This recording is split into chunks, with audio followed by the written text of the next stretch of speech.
우리 하나님 전능하십니다. 우리 하나님 전지하십니다.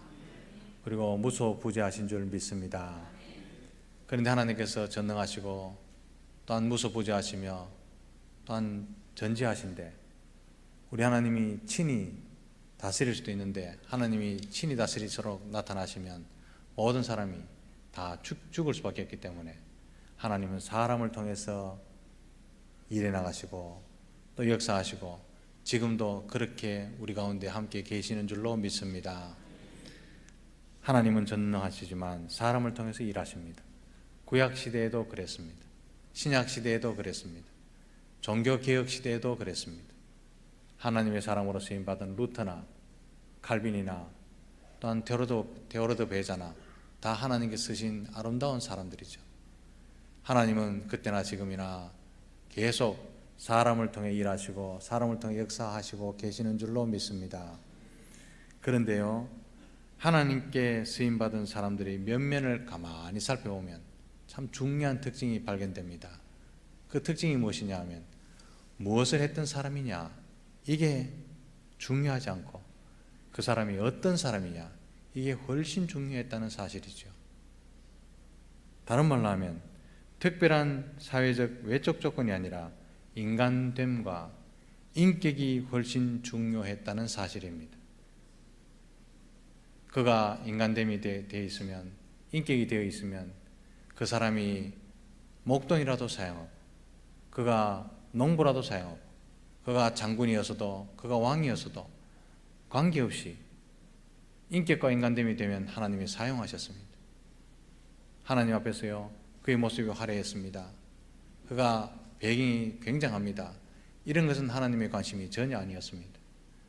그가 무엇을 하는 사람이냐, 무엇을 이루어 놓은 사람이냐 이게 아니고요, 그는 어떤 사람이냐 이게 훨씬 중요했다는 사실이죠. 본문에서도 그 사실을 확인할 수 있습니다. 오늘 본문에 보면 감독의 자질, 거기에 대해서 말씀하시는 부분인데 이것은 굳이 감독의 자질에서만 국한되는 것이 아닙니다. 지도자의 자질이라고 말할 때 그 적용 범위가 넓어지게 되죠. 가령 예를 들어서 세상에 대해서는 우리는 지도자로 흩어져 사는데 세상 사람들이 우리를 볼 때 리더로 보고 우리의 모습을 지켜보고 있는데 예수 믿지 않는 사람들의 그 귓전에 우리 말이 들어가고 우리 행동이 그들에게 각인되기 위해서는 이 지도자의 모습이 우리 가운데 갖춰져 있어야 된다는 것입니다. 오늘 이 본문 말씀도 주의 깊게 읽어보면 참 우리가 특색 있게 생각해야 되는 것은 세상적인 어떤 기준을 하나도 요구하지 않는다는 사실이죠. 다 우리 인간적인 생각입니다. 우리는 장로 특별을 하면 그는 무엇을 하는 사람인가? 그는 무엇을 이룬 사람인가? 여기에 대해서 관심이 집중되는데요, 우리 하나님은 그게 아니라 그는 어떤 사람인가? 어떤 인간됨을 갖고 있는가? 어떤 인격을 가지고 있는가? 여기에 관심이 집중되기 때문에 어떤 기준을, 세상적인 어떤 기준을 요구하지 않습니다. 사회적으로 굉장하고 탁월한 능력이 있고 특별한 능력을 가진 사람이 아니라 한마디로 말하면 기본에 충실한 사람, 그래서 존경하고 따를 만한 덕스러움이 있는 사람, 그것을 요구하고 있다는 사실을 기억하시기를 바랍니다. 우리가 대충 다 하나하나 살펴볼 수는 없지만 구절구절마다 우리가 기억해야 될 것이 몇 가지 있는데 한번 집어서 생각해 보겠습니다. 2절에 보면 책망할 것이 없으며, 그렇게 시작하죠. 이 책망할 것이 없으며라는 덕목 이하 15가지 장로의 또는 지도자로서 갖춰야 될 덕목이 쭉 나열됩니다. 책망할 것이 없으며, 왜 이것이 가장 먼저 언급되었을까요? 그 이유는 무엇이냐면 지도자에게 책망할 것이 있으면 자질이 의심받고 자질이 의심되기 시작할 때 공동체가 흔들립니다. 그래서요, 교회를 흔들려고 할 때 지도자를 흔들어 보면 됩니다. 지도자 흔드는 방법 간단하죠. 흠집 내보면 됩니다. 흠집 내보면 공동체 전체가 흔들리게 됩니다. 이거요, 어두운 영들이 사용하는 방법이죠. 지도자는 결정적으로 흠잡을 것이 없어야 한다. 기억하시기를 바랍니다.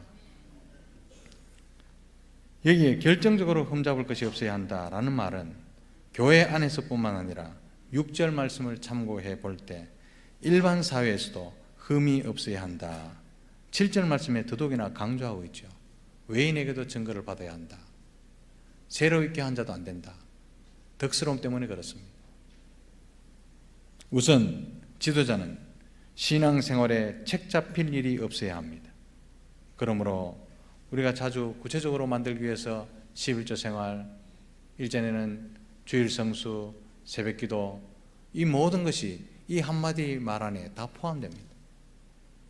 11조 안 하는 사람이 중직자가 될 수 있나? 이 속에 포함되죠. 헌금생활 잘하는 사람이 될 수 있나? 책 잡힐 일이죠. 주일날 예배도 안 오는 사람이 중직자가 될 수 있나? 이 말이죠. 기도 안 하는 사람이 어떻게 중직자가 될 수 있나? 이 말이 바로 책망할 것이 없으며 이 안에 다 포함된 말입니다. 11조 생활, 주정헌금 생활, 그리고 또한 예배와 말씀 생활, 1년 내내 가도 성경 일독했다, 이 속에 이름이 올라오지 않는데 어떻게 중직자가 될 수 있을까요? 늘 기도하는 생활, 봉사와 섬김에 본이 되는 생활, 이게 책 잡힐 것이 없는 지도자의 상이다, 그런 말이죠. 그리고 더 나아가서 사회적으로도 국민으로서 기본적인 책임을 충실히 한 사람, 그 사람이 본이 될 수 있다라는 거죠. 과연 예를 들어서 납세의 의무를 충실하게 감당하는 사람, 교회 지도자가 되어야 되는데 세금 문제가 걸려있다, 이거는 입장이 곤란합니다. 책망할 것이 없는 사람, 바로 이런 뜻입니다. 이것이 지도자가 갖춰야 될 가장 기본적인 덕목이라는 점을 우리는 기억해야 할 것입니다. 지도자는요, 수준 높은 수준의 무엇을 갖춰야 한다가 아니라 가장 기본적인 것에 가장 충실한 사람이어야 한다는 사실을 기억하시기를 바랍니다. 이런 사람이 지도자가 되어야 됩니다. 그 다음으로 주목해야 될 덕목은 절제라고 말합니다. 절제, 셀프 컨트롤이라고 말하죠. 지도자는 자기를 컨트롤할 수 있어야 합니다. 감정을 컨트롤할 수 있어야 되고, 또한 욕망을 자제할 줄 알아야 합니다. 지도자에게 어울리지 않는 말이 있습니다. 명예욕, 물질욕, 식욕, 이 말은 전혀 지도자에게 어울리지 않는 욕심스러운 단어죠. 또한 지도자는 감정에 쉽게 동요되어서는 안 됩니다. 차분했는데 욱 받치면 그 사람의 감정을 컨트롤할 수 없더라, 그게 문제입니다. 그런 사람 흔히 다 있지만 지도자로서는 곤란하다라는 말이죠. 그래서 절제와 더불어 신중하며 라는 말을 이어서 언급하고 있습니다. 신중함이라고 하는 것은 절제와 비슷한 말인데, 행동하기 전에 깊이 생각하는 자세, 그것을 신중함이라고 말합니다. 이는 한마디로 자기 감정을 잘 다스리라는 의미죠. 감정이 상할 때마다 발끈발끈하면 지도자의 품위가 손상될 뿐만 아니라 공동체의 명예도 손상됩니다. 그래서 성경은 바로 절제와 신중함에 대해서 이렇게 강조하고 있는 것이지요. 또한 신중하라는 것을 영적으로 해석하면 깨어있으라 라는 말도 됩니다. 영적 지도자가 깨어있지 않으면 공동체 전체는 깊이 잠에 빠져듭니다. 사랑하는 성도 여러분, 모든 성도들이 다 잠든다 하더라도 목사가 깨어있고 장로가 깨어있고 권사가 깨어있고 안수집사가 깨어있으면 그 공동체는 깨어있게 될 줄로 믿습니다. 그래서 깨어있으라, 신중하라는 거죠. 그래서 영적 지도자에게는 기도하는 영성이 필요하고 말씀 앞에서는 양심이 필요하다는 것입니다. 그리고 단정하라 라는 말씀이 따라 나옵니다. 절제와 근신과 단정함, 이 세 가지가 한 세트입니다. 이걸 자기 절제, 셀프 컨트롤이라 합니다. 지도자에게 정말 중요한 것은 자기 절제,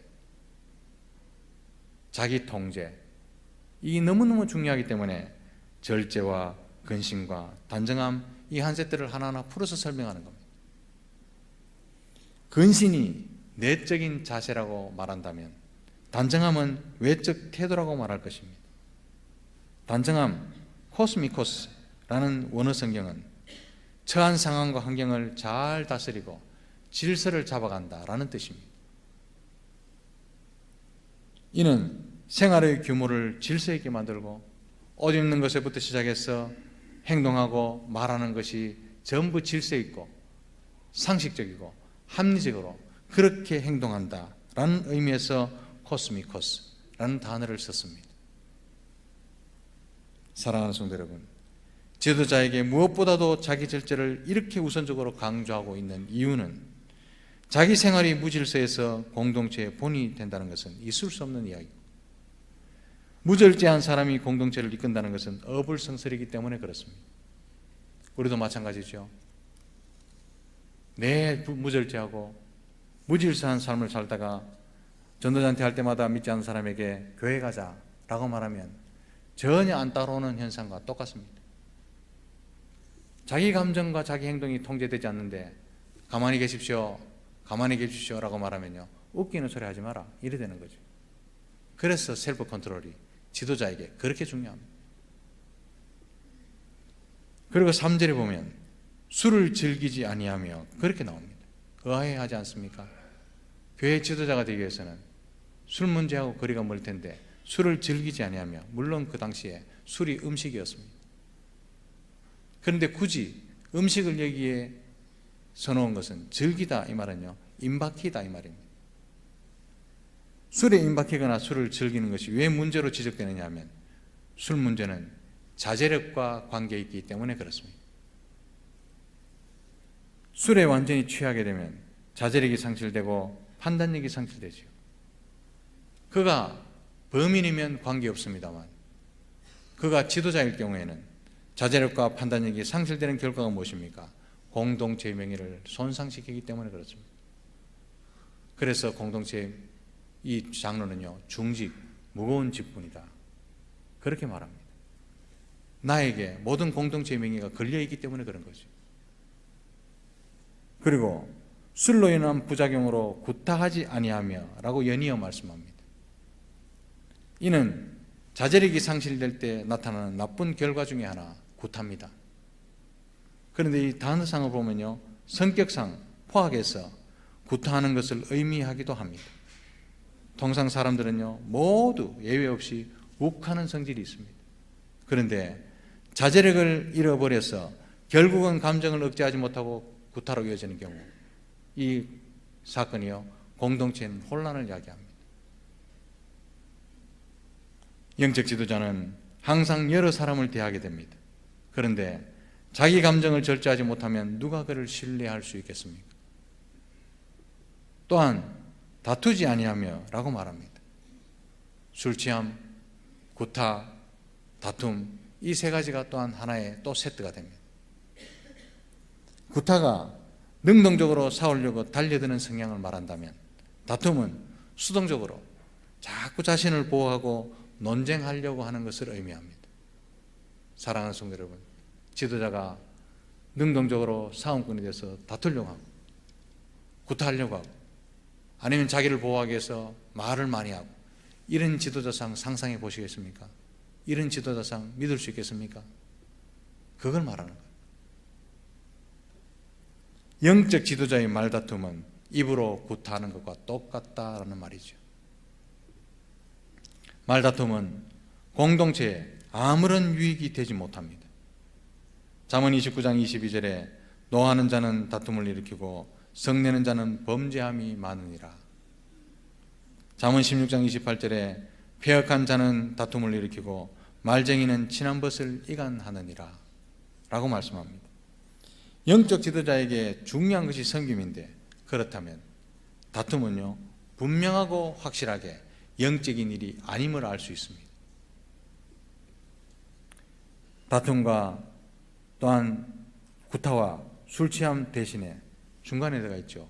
관용하라 말합니다. 관용하라. 여기서 말하는 관용이라는 것은 자기 감정대로가 아니라 합리적으로 생각하고 합리적으로 말하고 상식적으로 이해하라, 그런 뜻이죠. 다른 말로 하면 친절하고 부드러운 태도를 말합니다. 사랑하는 성도 여러분, 온유하고 부드러운 것이 강함을 이길 수 있다는 사실을 기억하시기를 바랍니다. 그래서 합리적으로 생각할 수 있는 부드러운 사람, 이 사람이 지도자상입니다.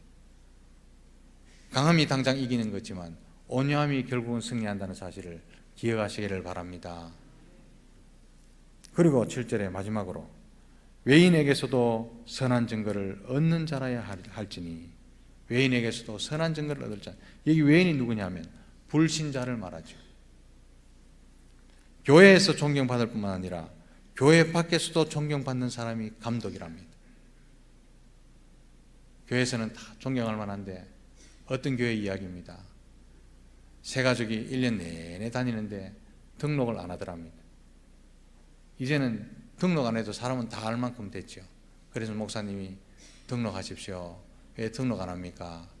라고 말하니까 그분이 하시는 말씀이, 교회에 와보니까 우리 직장 동료가 저기 지도자로 서 있는데 그 직장 동료가 평판이 좋지 않아서 교회 등록이 굉장히 꺼려집니다.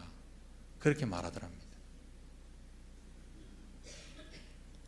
교회에서 존경받을 뿐만 아니라 교회 밖에서 존경받는 것 너무너무 중요합니다. 직장에서도 칭찬받고 이웃으로부터도 참 좋은 사람이다, 저 사람 참 좋은 사람이다, 아파트 내에서도요, 저 아줌마 저 아저씨 정말 좋은 부부야, 그렇게 평을 듣는 사람이어야 한다는 뜻입니다. 명예와 부로 부러움의 대상이 되는 것이 아니라 언행과 행실과 인품으로 존경받는 사람, 그 사람이 교회에 필요하다는 사실을 기억하시기를 바랍니다. 영적 지도자는 특별하지 않아도 됩니다. 오히려 가장 기본적인 것에 가장 충실한 인간성이 중요하다는 사실이죠. 기본적인 것만 갖추면 나머지 하나님께 쓰실 때 하나님이 채우시고 없는 것은 사람을 붙여주시고 그 사람을 귀하게 쓰게 될 줄로 믿습니다. 그러므로 가장 신경 써야 할 것은 기본이 되어 있느냐, 이거죠. 신앙생활에 지금 본이 되고 있는가? 일상생활에 대해서는 허술함이 없는가? 인품과 행실을 통해서 사람들에게 감동을 주고 칭찬받을 만한가? 이걸 늘 염두에 둬야 합니다. 사랑하는 성도 여러분, 우리가 오해하는 것이 많습니다. 영적 지도자는 권력을 잡는 것이 아닙니다. 오히려 칼 끝에 서는 것입니다.